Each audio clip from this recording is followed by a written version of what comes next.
Please like and subscribe to Nisha's Classics and press the bell icon. अवधूत चिंतन श्री गुरुदेव दत्त वंदे वाङ्मनसातीतं निर्गुणं सगुणं गुरुं दत्तमात्रेयमानन्दकन्दं भक्तेष्टपूरकं नमामि सततं दत्तमौदुम्बरनिवासिनं यतीन्द्ररूपं च सदा निजानन्दप्रबोधनम् कृष्णायदग्रे भुवनेशानि विद्यानिधिस्तथा औदुम्बरा कल्पवृक्षा सर्वतः सुखदा सदा भक्तवृन्दान् दर्शनतः पुरुषार्थचतुष्टयम्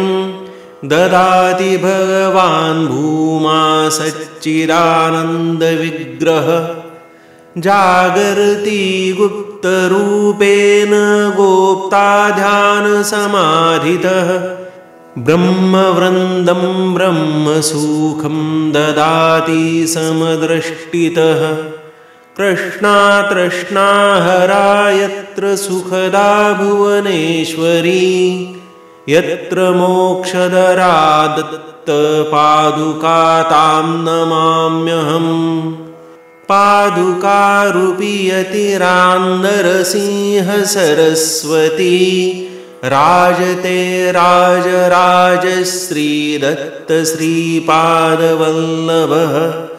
नमामि गुरुमूर्ते तं तापत्रयहरं हरिम् आनन्दमयमात्मानं नवभक्त्या सुखप्रदं करवीरस्थविदूषमूढपुत्रं विनिन्दितं छिन्नजिह्वं बुधं चक्रे तद्वं मयि कृपां कुरु।